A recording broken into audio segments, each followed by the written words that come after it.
O massacre na escola em Suzano, no interior de São Paulo, é o principal assunto aí dos noticiários desde ontem, né? Quando aconteceu o crime. A polícia ainda investiga o que teria motivado esse ataque. E a gente se pergunta, o que faz um adolescente agir dessa forma tão violenta? Quem bate um papo com a gente sobre esse assunto é o psicanalista Jonatas Liaches. Tudo bem, Liaches? Tudo bem. A pergunta que fica clara é por que fizeram isso, né? Que a polícia ainda está investigando. Mas principalmente, eu me pergunto, inclusive, quanto ódio tem que ter numa pessoa para ser capaz de fazer um ato como esse? Acho que a questão do ódio é a que mais fica evidenciada em momentos, em situações como esta. Mas a gente precisa pensar um pouquinho mais amplo, porque se a gente pensar só na questão do ódio, a gente acaba focalizando na pessoa, nos dois meninos em questão, né?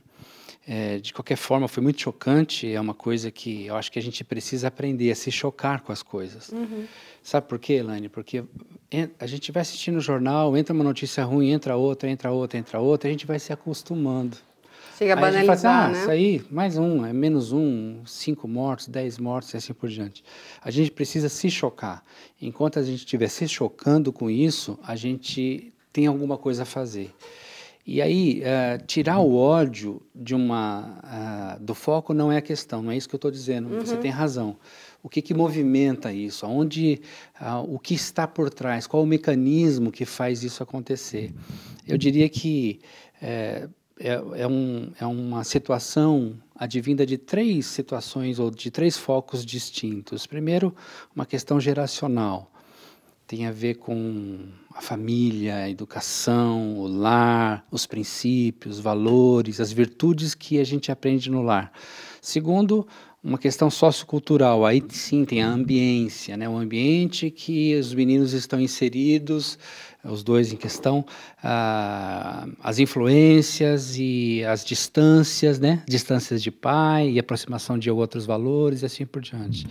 E terceiro, uma questão de política pública também, porque as escolas, elas perderam um pouco do referencial, tanto quanto a família.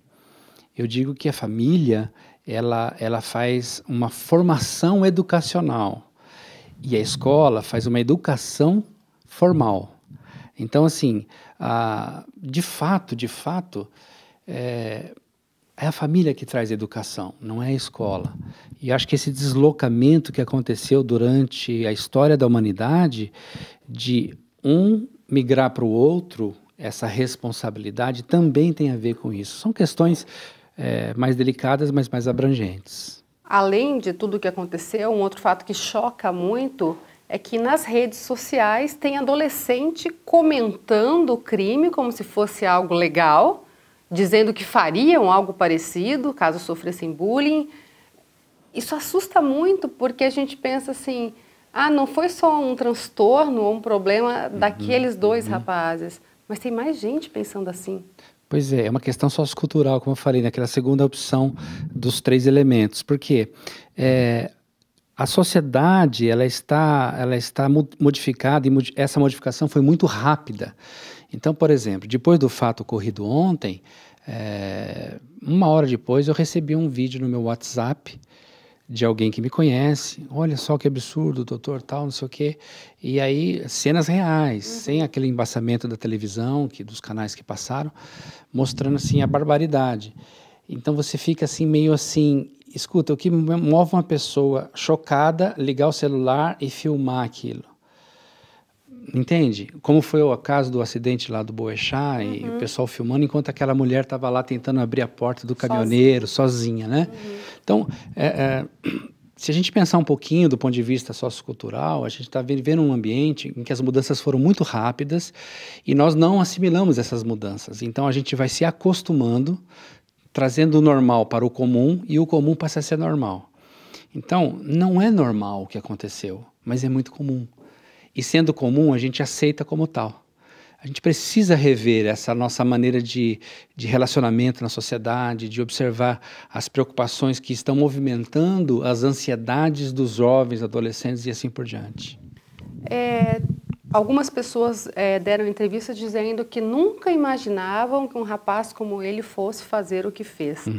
Tem alguma coisa que dá para os pais, para a família, para os amigos, perceber ou se atentar de uma situação como essa? De pronto eu te falo, Elaine, é aproximação. A maioria dos pais estão distante dos filhos, não conseguem dimensionar sequer uma ansiedade do filho, quanto mais uma necessidade real, interna, emocional. Meninos como esses, que passavam a tarde inteira, pelo que eu ouvi já falar, na lan house, jogando aqueles jogos enfim, de tiros e tal, de equipes e tudo mais, não estou querendo culpabilizar os jogos em si, mas é uma questão de afastamento, como eu falei, de onde eles deveriam ter recebido princípios e valores, e aproximação onde tudo é prático, tudo é assim mesmo, tudo é virtual, não há calor, não há afeto, né? Porque no computador toda a relação é fria. E aí o desenvolvimento disso é automático.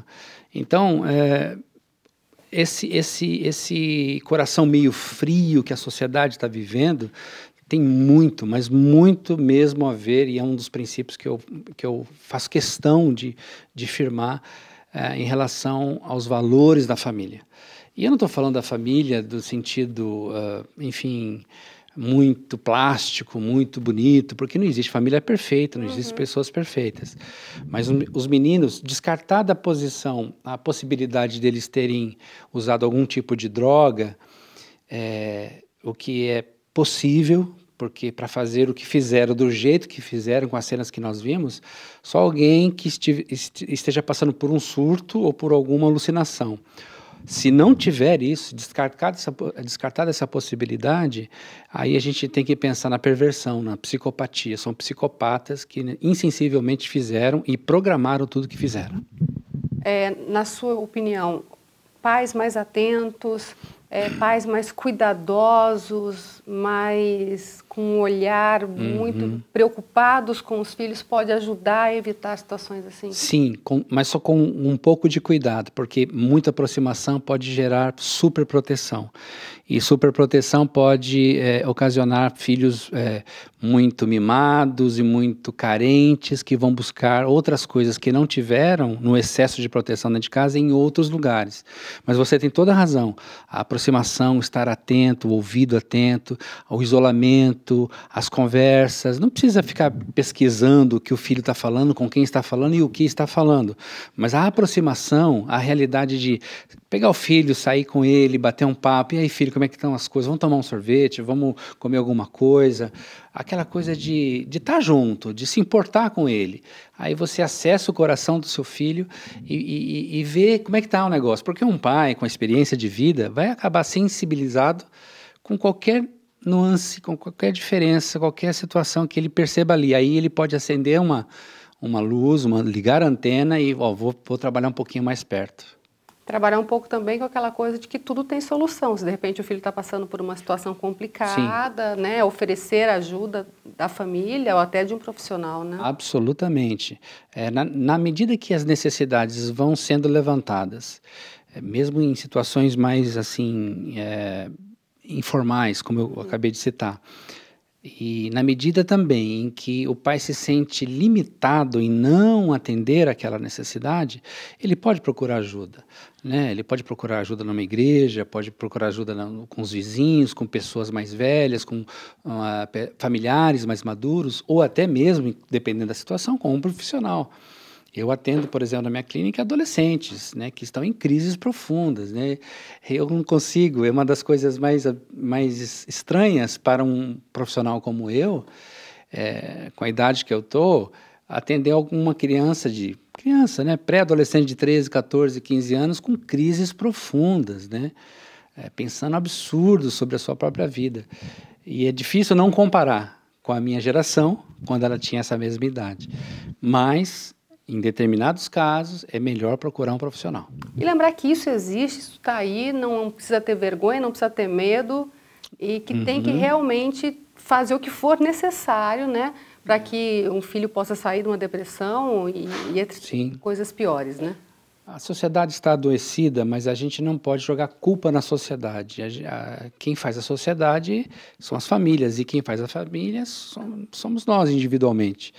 Então, acho que a atenção geral para dentro de casa, os detalhes, falar sobre princípios, sobre valores, não deixar muito soltos os filhos, mas também não prender muito, né? É uma questão de equilíbrio. Questão de sabedoria, é difícil para uns pais fazerem isso. Uhum. Depois do que aconteceu ontem, vai haver uma síndrome de superproteção de muitos pais. E aí, o que você está fazendo? Com quem você anda? Aquela coisa toda. Então, tem que ter muita sabedoria e cuidado, mas isso que você falou, ter uma atenção, uma aproximação. Aproximação, acho que essa é a palavra-chave que a gente podia deixar para os nossos telespectadores. Aproximação, aproxime-se do seu filho. Invente alguma coisa para estar pelo menos alguns minutos a mais com ele, sozinho, tempo de qualidade, você e ele, conversando, fazendo alguma coisa diferente, sem insinuar nada, sem querer policiar nada, mas descobrir o que está no coração dele, se sensibilizar com ele. Legal, muito obrigada pelas informações. Obrigado a você.